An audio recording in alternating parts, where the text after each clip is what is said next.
welcome to Life Interrupted, Remembering Remarkable Lives. We are here, me and my co-podcaster, Vicky Skinner, remembering lives from the month before. So this month we are going to be looking at, and of course, a lot of people die around the world, but we pick out the ones that have changed the world through their life or through their death, and ones that we find significant. So we're going to be looking at that. And because we talk about death, please note that this may trigger some strong emotions in you. It may trigger some strong feelings. So please, you're listening and watching at your own risk. So, all right, let's get started. How are you doing today, Vicky? I am all right. It's a cozy day because we're iced in and can't go anywhere. But the good news is we still have water and electricity for at least today. So good things. Yes, it has been sleeting all day today, just nothing but ice coming down. Yeah. So Yeah. I feel really bad for the cats that we feed in the neighborhoods. We do have a cat house for them, but they haven't discovered it yet.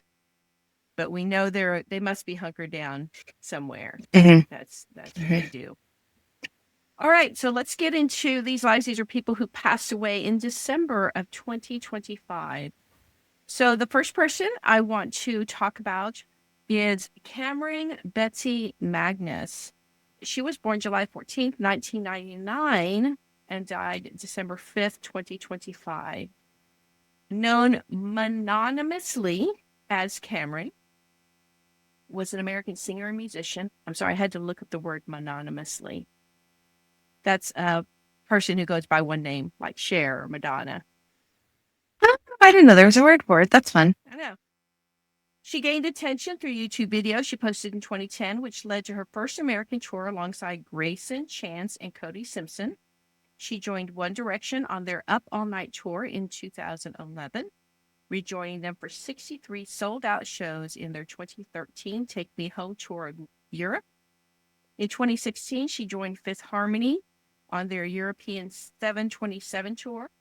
Her grandfather was Mo Siegel, a businessman best known as the co-founder of the tea company Celestial Seasonings.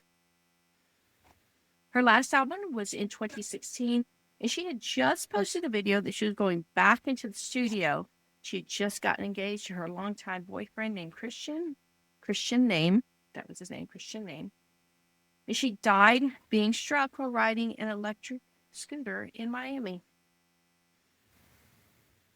And I listened to some of her music. She's got some really good music out there. And of course, she toured with some big bands. So, Yeah, I mean, that quite. So I didn't have the doc pulled up until you had already started. And I was like, okay, I don't know this person's name. But then you said Cody Simpson, that she had toured with Cody. And I was like, so she's just like, it's like she's young. Like Cody Simpson is young. And you said One Direction and Fifth Harmony. Like, these are all very young people. And like, yeah, she was young. 26 years old. Or 26. Yeah. And she had just gotten engaged. So sad. Struck by an electric scooter. I was just reading a thing the other day. She was riding the electric scooter when she was struck.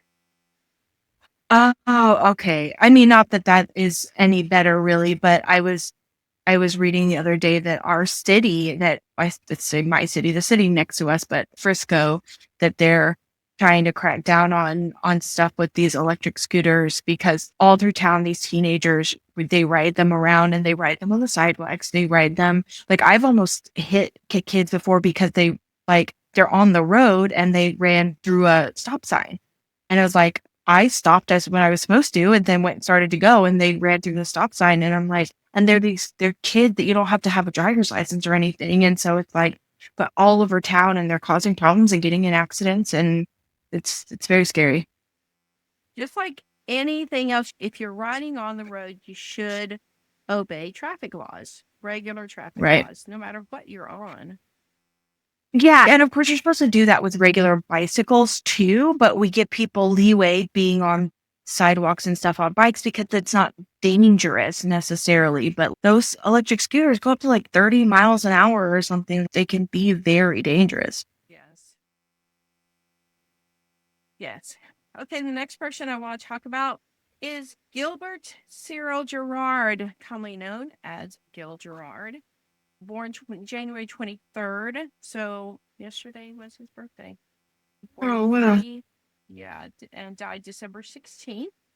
Is an American actor whose roles include that of Captain Buck Rogers. And it's funny, I grew up watching that. I love Gil Gerard. Man.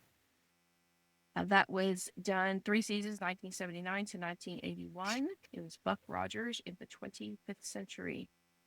Gerard moved to New York City, where he studied drama by day and drove a taxi by night. Gerard picked up a fare who showed a lively interest in the problems of unknown, unemployed actors. Before he left the cab, he told Gerard to report in a few days at the set of Love Story, which was being filmed on location in New York. When Gerard arrived on the Love Story set, he was hired as an extra. Later that day, he was singled out for a bit part, but he was not included in the finished film. He did over 400 TV commercials, did bit parts in Hawaii Five-O and Little House on the Prairie. After Buck Rogers, he played in some other TV roles and hosted a reality TV show called 3, which followed firefighters around the country as they responded to calls. He died from a very rare and aggressive form of cancer. Mm. Yes, I think besides watching Star Trek was my mother's show. And she had it on, and I would watch that. Buck Rogers was a show I discovered as a kid. So Mm.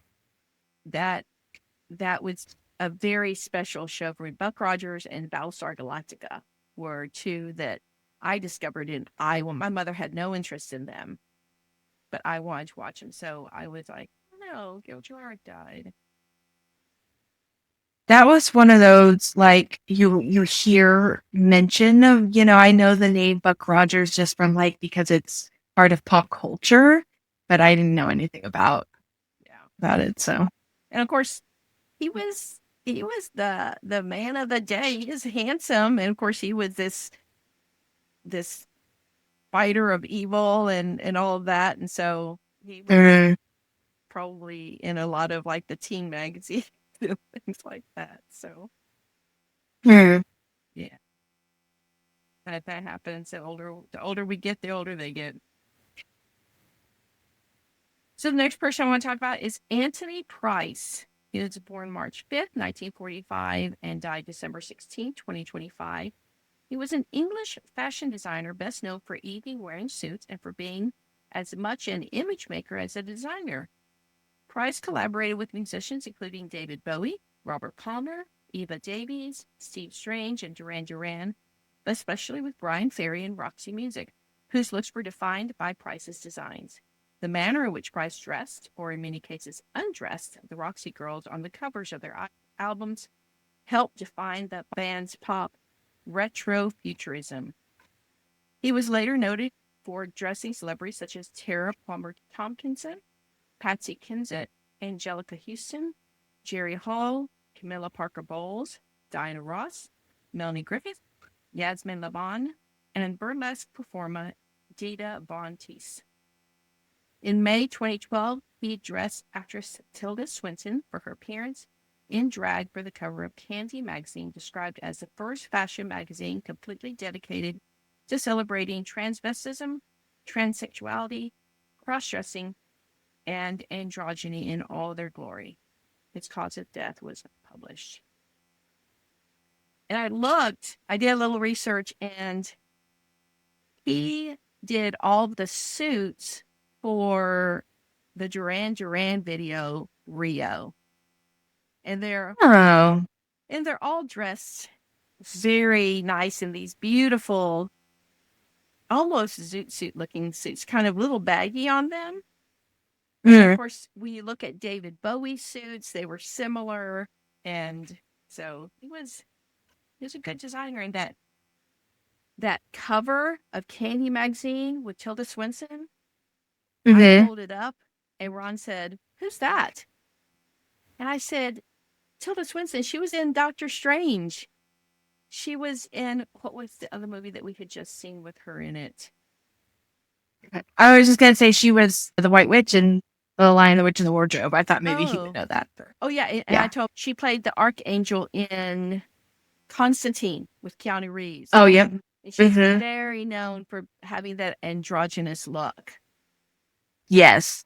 And that cover is gorgeous. Is it crazy?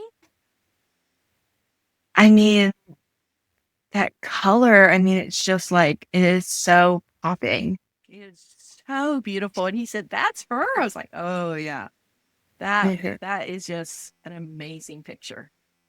Mm-hmm. It is Yeah. a really good cover. So he did a lot of Roxy Music is actually the band name. And we looked up and it's very 80s. It's 80s music. Mm-hmm. Yeah. All right. The next person I want to talk about is James Finley Ransom III, born June 2nd, 1979, died December 19th, 2025. Was an American actor known for his roles in horror and drama. He played Ziggy Sobotka in the second season of drama series The Wire, Corporal Josh Ray Person in the war drama series Generation Kill, the deputy in the supernatural horror films Sinister and Sinister 2, Chester in Tangerine, and adult Eddie Katzbrack in The It Chapter 2, and Max in The Black Phone. In May 2021, Ransom wrote on his Instagram account that he was sexually abused for around 6 months by his math tutor in 1992, and that this was a factor in the alcohol and heroin addictions he struggled with. He further described how the abuse led to a lifetime of shame and embarrassment. He reported his allegations to the Baltimore County Police in March 2020, but they declined to pursue the charges after an investigation. The Baltimore County school system was informed of the allegations. According to police, school officials acknowledged having been notified of a concern, but declined to specify what actions had been taken. Ransom was married to Jamie McPhee and had 2 children. On December 19, 2025, Ransom was found dead in a shed on his property. The Los Angeles Police Department investigators confirmed that no foul play was involved in his death, and the Los Angeles County medical examiners confirmed Ransom died by suicide via hanging at the age of 46. Following his death, his wife shared a fundraiser for the National Alliance on Mental Illness on social media.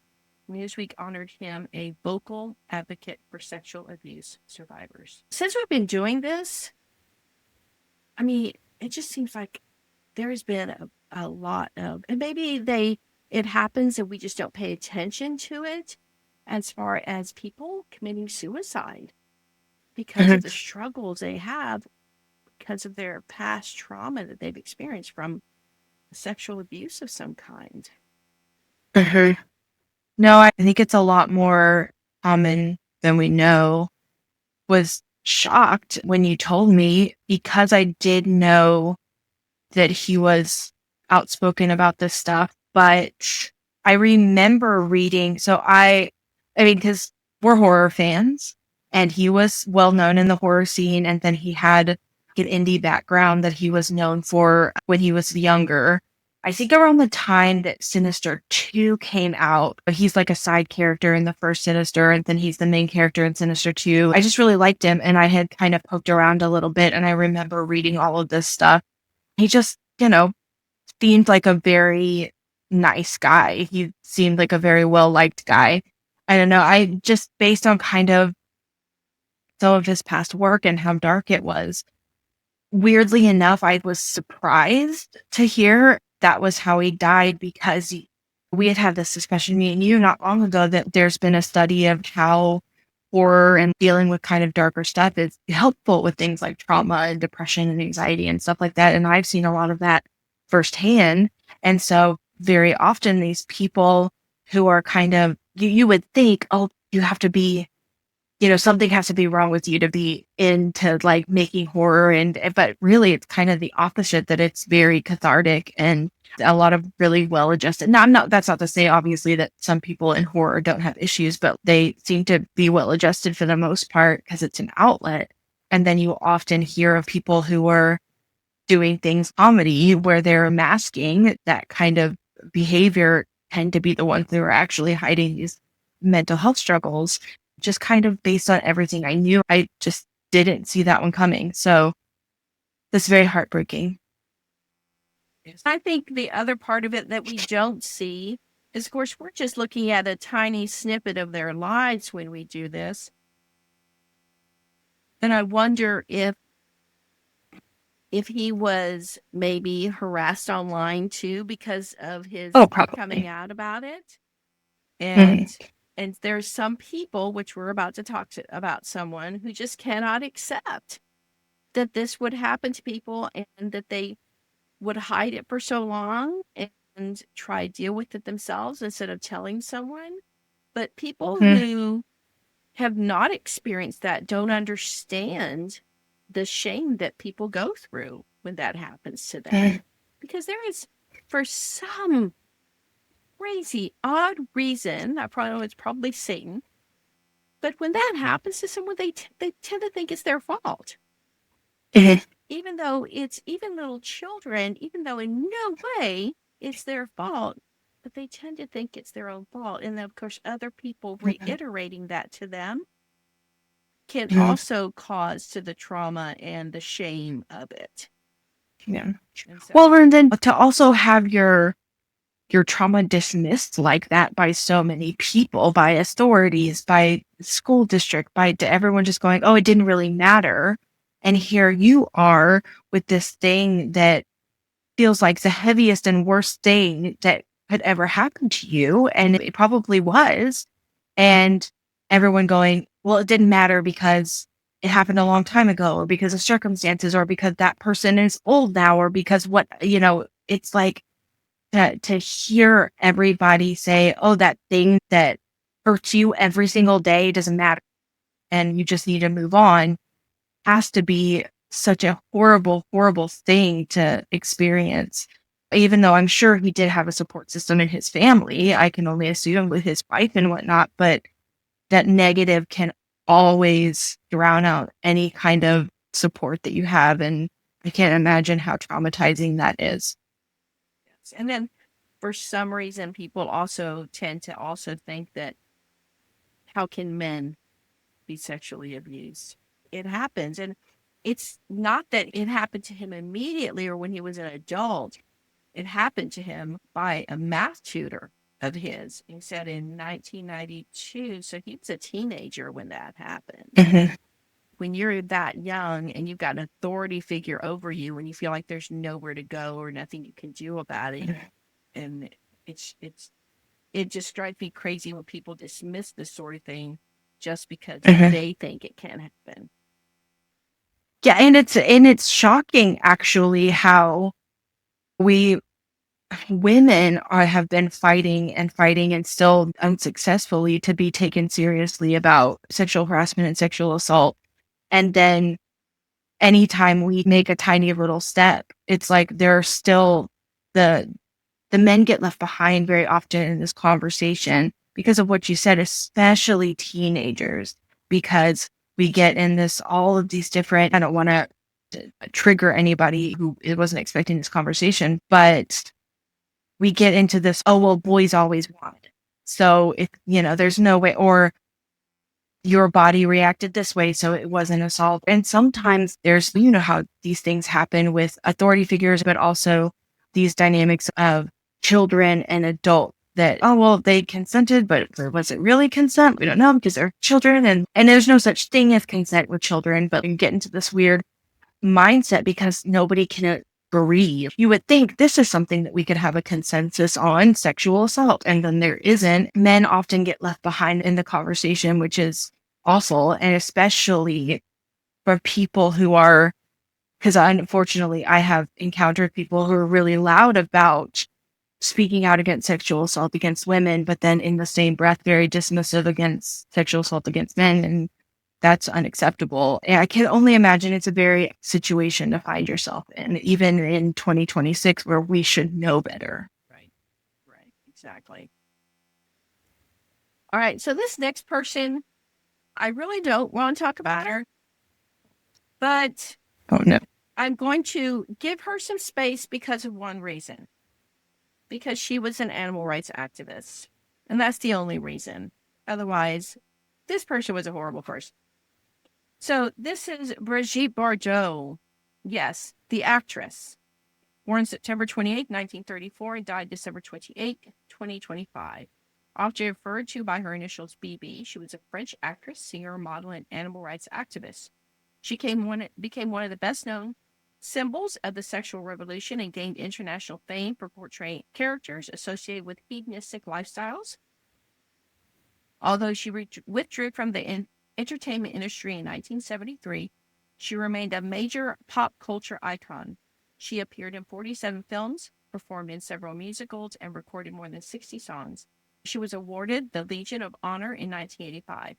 After retiring from acting in 1973, Bardot became an animal rights activist and created the Bridget Bardot Foundation. She was known for her strong personality, outspokenness, speeches on animal welfare, and for her long-term support for far-right views. And the far-right views that she supported in France are totally different from the far-right views in America. I looked that up because I was like, what? Far-right views? Totally different. Although I'm mentioning her here only because of her activism for animal rights, she was a racist. Terrible mother who tried to abort her child by punching herself in the stomach and asking her doctor for morphine to have an abortion because it was illegal at that time in France. She later called her son a cancerous tumor and said she would have preferred to give birth to a little dog. They had an estranged relationship from 1972 until 2018 when he became a grandfather himself. She also called actresses who claimed to be victims of sexual harassment hypocritical, ridiculous, and uninteresting, stating actresses flirt with producers to get a role, and when they don't get it, then they say they're harassed. She twice attempted suicide. She died of cancer in her home in St. Tropez at the age of 91. She also, which I didn't include in the paragraph, she also was fined several times for making racial remarks about people. Yeah, I was like, oh, Brigitte Bardot, wow. I thought she made some groundbreaking strides for women in the industry, and turns out she wasn't a good person at all. Somebody mentioned that picture we have of her with the seal pup. That once the seal pup is touched by humans, if the mother smells humans on the seal pup, she'll abandon them. And somebody said by touching that seal pup, she just condemned that seal pup to death, even though she was trying to support it and show her animal rights activism. She still condemned it to death. Yeah, I mean, I can only assume that she was deeply troubled based on all of that. I don't know anything about her. I feel like that puts a little bit of things into context for me because I know that I had seen, so Chapel Row in I think it's Red Wine Supernova that she mentions Brigitte Bardot, and I had seen her making some kind of comments on social media about how she didn't know the kind of person that she was. So I think she must have posted about her death and gotten some nasty response. I have no idea. I didn't see any of that. But then she was like, oh, I didn't know all these things. And this is very common that people romanticize older actors and actresses from an older time. And then, that was a different time. And that's not to excuse bad behavior at all, but there's often a lot of bad behavior in old Hollywood that people don't know about. And it makes me think of, oh my goodness, who was it who I want to say it was Megan Fox who got a tattoo of Marilyn Monroe. And then later was like, had it removed because she had learned more about Marilyn Monroe. Not that Marilyn Monroe was a bad person, again, deeply troubled, but people just don't know these things about old Hollywood. And it's one of those things that it's like, if you like an actor or actress from that time, maybe just don't poke into that. We just don't think, because it will absolutely ruin. Now, I mean, that I adore Jimmy Stewart. And the reason I adore Jimmy Stewart is because I have read several biographies about him. I know a lot about the things he was involved in, and he was known as a stand-up guy. And so I feel really confident. But then, the men at that time were scary. And anyway, and so I think I went off on a tangent, but Chapel Row, she mentioned this person in a song that's now one of her most famous songs. And then she's just discovered that maybe this person is someone she wants to be singing about. That this is the trouble with being attached to celebrities or other people that you don't know. that you don't know what's going to happen. Yeah, she definitely, like you said, which part of me would love to say ignorant sometimes, because these people, I look at them, I look up to them, and I want to see them in a good light.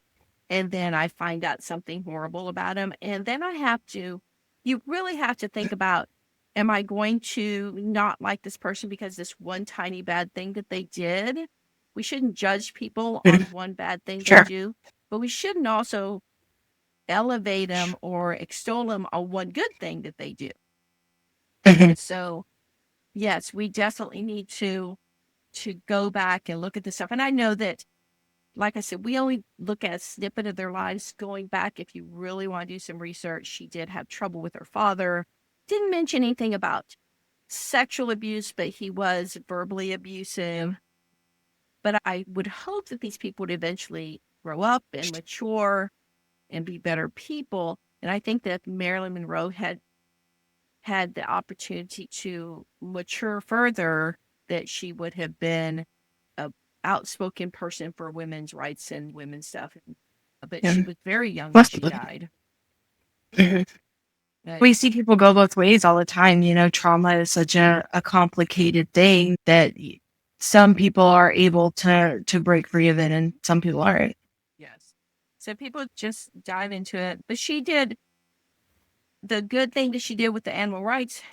Every time she saw something going on in the world, she would write letters to the prime ministers or to the presidents or the kings or the governments who reign over these countries, and she would ask them to stop killing seals or killing whales or hunting animals to extinction.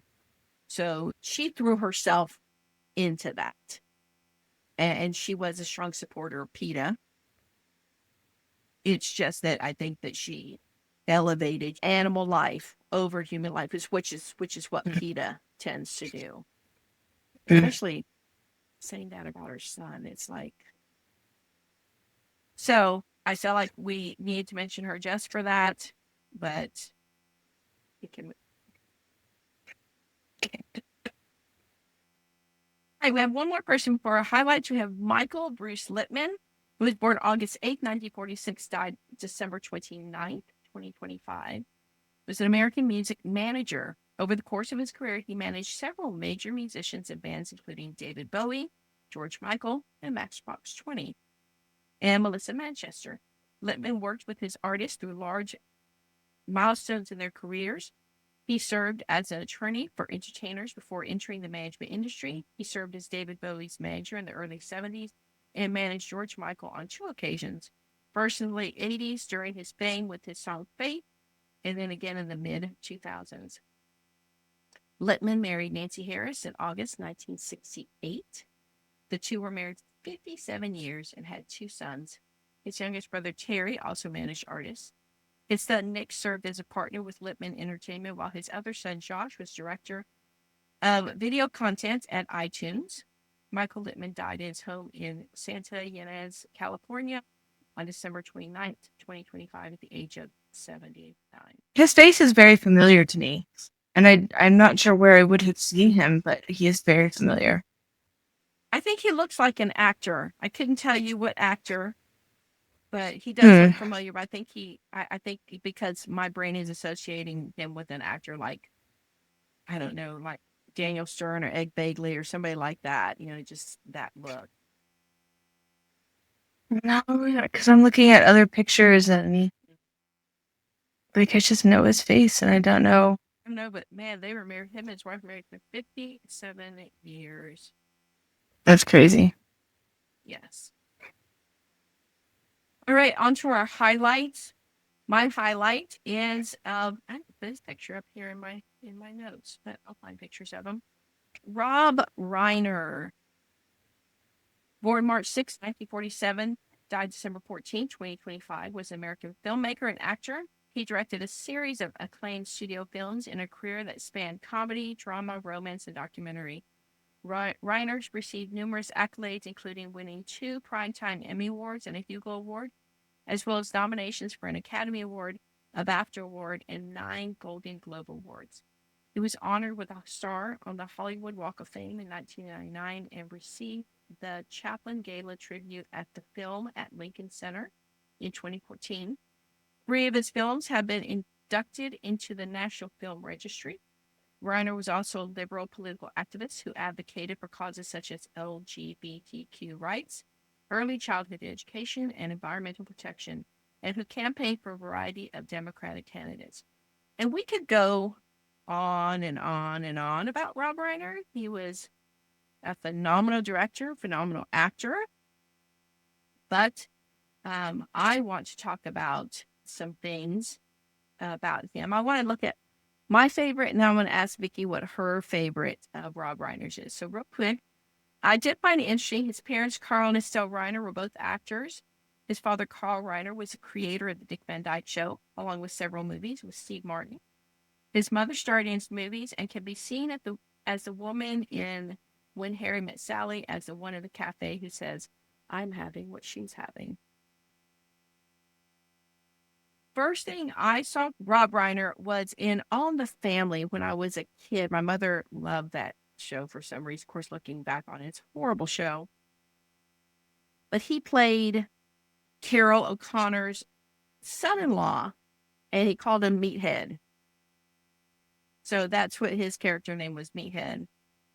Even in that role, he was a liberal person in the 60s trying to counteract his racist father-in-law. I've seen many of his movies, but I think my all-time favorite of his is The Princess Bride. During the making of the movie, Carl Reiner said he had to leave the set during Billy Crystal's scene because he laughed so hard it was making him nauseate. And that's the scene where they take the Dread Pirate Roberts, Cary Elwes in, and he wants him to bring him back to life. He says that he's dead. He's not dead. He's mostly dead. Mostly dead. Yeah.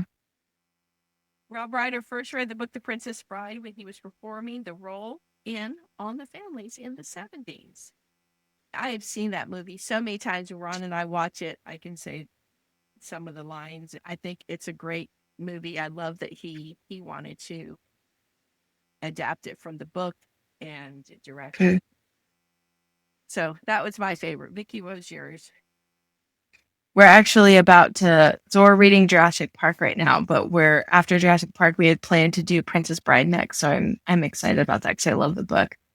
I'm glad you picked The Princess Bride because I thought you were going to pick When Harry Met Sally, which is my favorite. One of my longtime comfort watches. It's like if, I'm like, oh, I'm just in the mood for something funny. I'm in the mood for something lighthearted. I'm going to watch When Harry Met Sally, the quintessential friends to lover, enemies to friends to lovers romance. And I just adore that movie. I was actually having a conversation with someone online, I think it was yesterday, about how the art of the rom-com has kind of dwindled over the last few decades. I thought it was just me. I don't really watch rom-coms anymore because I don't find them to be as engaging as they once were. And I think that it's because these iconic, no one can touch these like 80s and 90s rom-com. Well, early 2000s a little bit, have like 13 going on 30 and How to Lose a Guy in 10 Days and stuff like that. But there's definitely been like a big drop off. But when I see like classic rom-coms that everyone, watch before you die rom-coms, I think of When Harry Met Sally. Yes. And I watch that every New Year's. I will actually time it and go, we have to start it this time so that we are celebrating our New Year's when they're celebrating theirs. So I do get to watch it every year. Well, do you want to hear something ironic? Because you brought that up. So do you remember the last New Year's that we spent at our house in Garland and Christina Carter came out and we hung out at the house? Do you remember this? Mm-hmm. Well, we watched after everyone else had left. Me and Christina and Jeremy were very, very drunk. And we decided that it was past midnight, but we decided that we were going to watch When Harry Met Sally because it's a New Year's. It's not, but we decided it was going to be a New Year's movie. And that was the last time I saw my DVD of When Harry Met Sally. I have not seen it since that day. Can't find it. Don't know where it's at. And so every time I'm in the mood to watch that movie, I'm like, ugh, like I can't watch it because I don't have the DVD anymore. And it was streaming for a while. And so, every once in a while I'll pop up back up on streaming and I'll watch it. And so I'm like, I should just go and buy a new DVD of it, but I never have.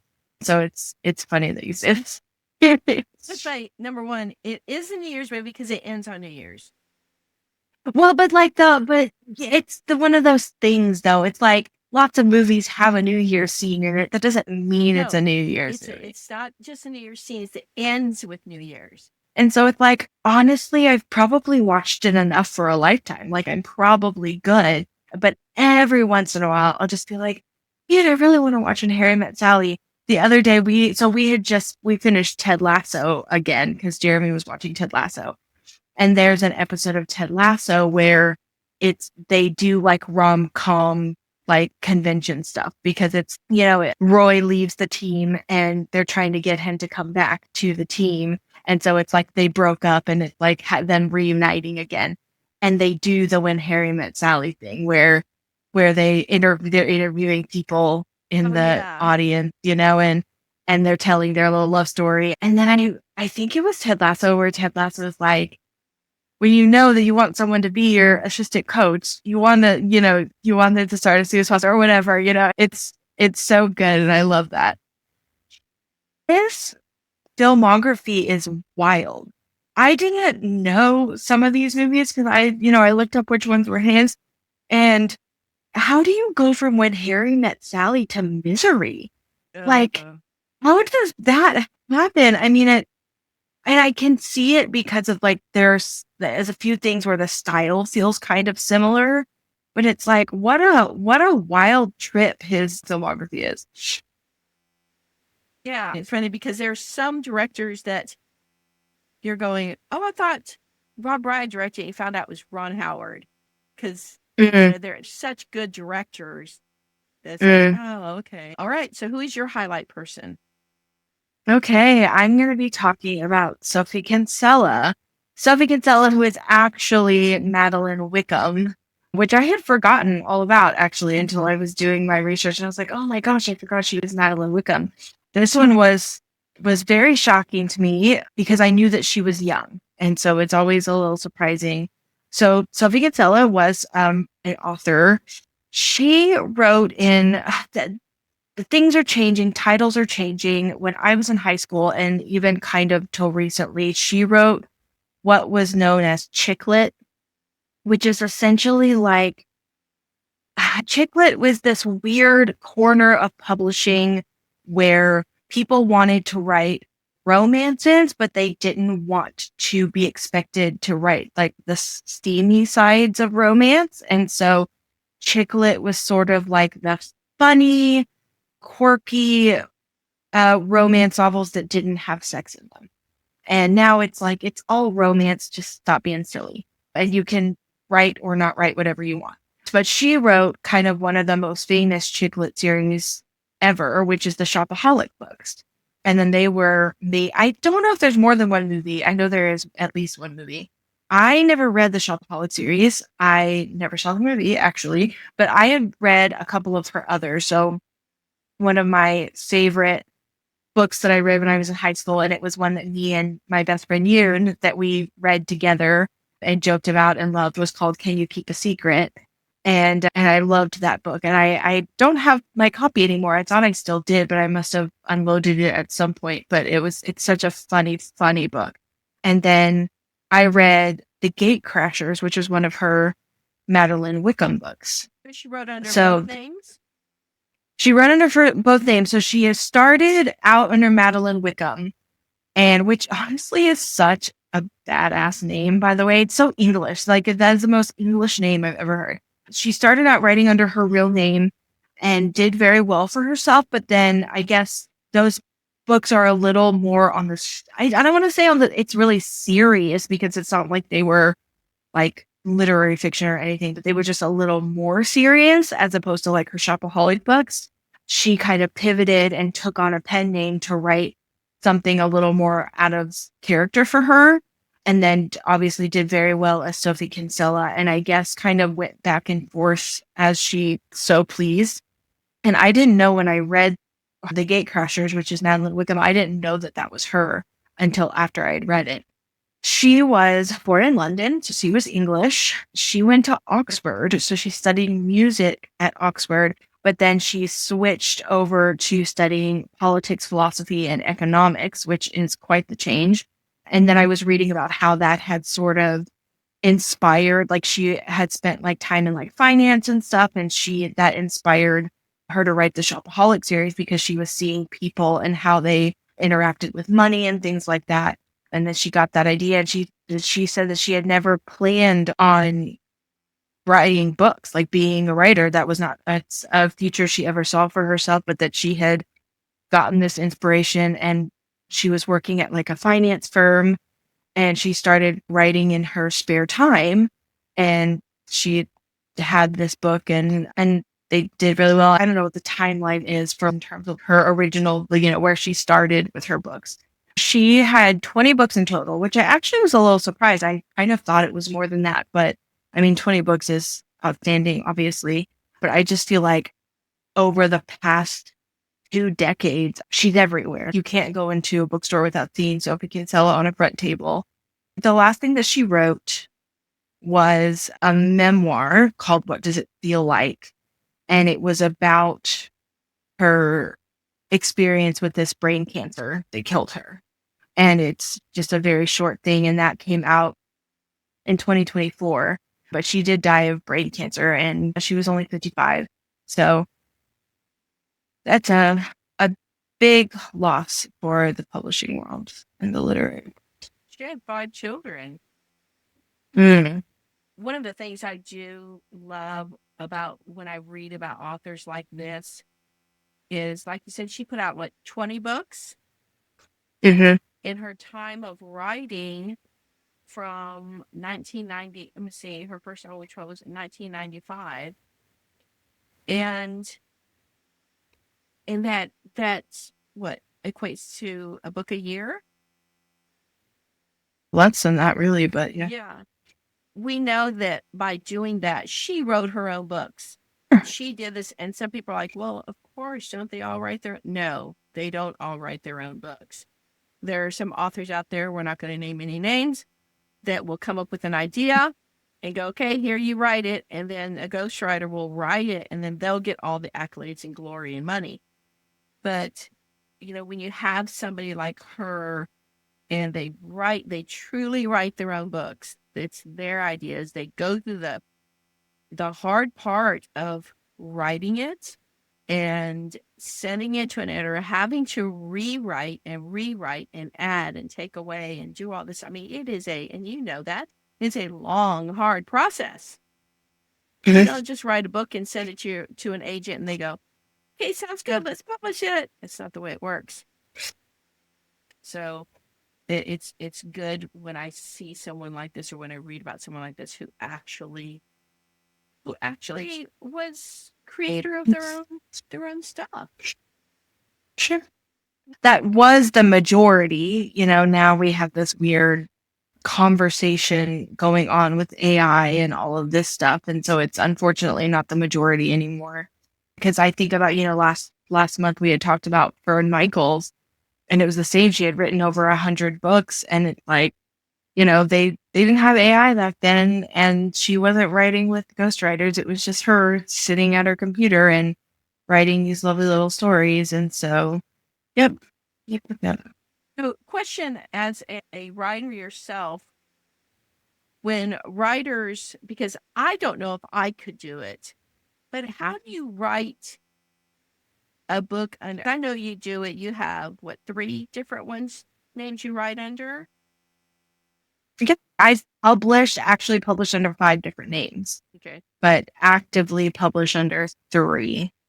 Okay. So you have these 3 names that you publish under, and I know you have specific things that you publish under those 3 names. How do you get your brain to shift from? Because I would probably sit down and go, okay, I'm going to write this under a different name. I'm going to write this totally different book. But then I would probably just write it like I do my other books. It would just... Well, your style doesn't have to change. It's not the style, it's the story. And so, for example, I write, my contemporary, which is mostly sports romances, under a name. there's more communication. Things are a little lighter. Yeah, there's a little bit of comedy, but I'm not good at writing comedy, but it's a little softer. It's a little bubblier. But then I have a pen name that I write dark romance under. And it's like, okay, well, now I've got to shift gears to like, they can be a little toxic. They can be a little angsty. Things can be a little darker. There can be people murdering other people. You don't have to shift in the sense of like, now I have to sound different as a writer. You just have to shift. What are my characters like? What is allowed or not allowed to happen in the plot in order for certain things to happen? You know, in contemporary romance, if they have a fight, it's just going to be yelling at each other. But in dark romance, someone could be about to, knife the other one. Like you just have no idea. And so that the subject matter changes, but you as the writer don't change. Okay, well, that makes sense. Never thought about it that way. Yeah, I look at something like Sophie Kinsella and I see that in Can You Keep a Secret and Shopaholic, the main characters are very, I don't like the word ditzy because I don't really like the connotations, but that was very much a thing in the late 90s, early 2000s of these Bridget Jones characters who are kind of silly and kind of not serious. And maybe they're smart, but they're not using common sense all the time. And that was a very specific, like chick lit kind of character. That's what kind of her books were. And they were really funny and they were very lighthearted and goofy. But then these other books, let's instead talk about divorce. Let's talk about marriage problems. Let's talk about children. Let's talk about infidelity and infertility and things, heavier topics, but it's still a love story. It's still about women. And so maybe it falls under women's fiction instead or something like that. It's like us that we go, how do you go from watching slashers all day to then sitting down and watching The Office in the evening? You're multifaceted. You like different things. You have different things on your mind that you want to unpack. It's the same concept. Okay. Well, that makes sense. That's all we have. Yeah. Thankfully, maybe next month we won't have anything to talk about. Yeah. It was nice having a quiet month and, even though we had some major tragedies. Yeah. All right. Well, that's all we have for you today, good people. We're still talking about doing an adaptation podcast, so we should be working on that soon, and I'm very excited about that. I hope you enjoyed this. We would love to hear what you think. Any other comments, concerns, or emotional outbursts, Vicky? Oh, it's just the spot where I get to have an emotional outburst. Should Sure.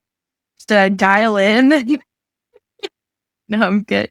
That's what my boss says when he did my review on Thursday, and he said, "Any questions, concerns, emotional outbursts?" He always says that. I like it. I'm like, if you're gonna open the door for them, I've got tons of things I can have an emotional outburst about. Specifically about Let's go. stuff. Oh, okay. No, I'm sorry. I'm good. You can have an emotional outburst when we do the adaptation. Oh, I'm sure there will be lots of emotional outbursts when talking about adaptation. Yeah. All right. Well, thank you very much, people, and we will see you next. Bye.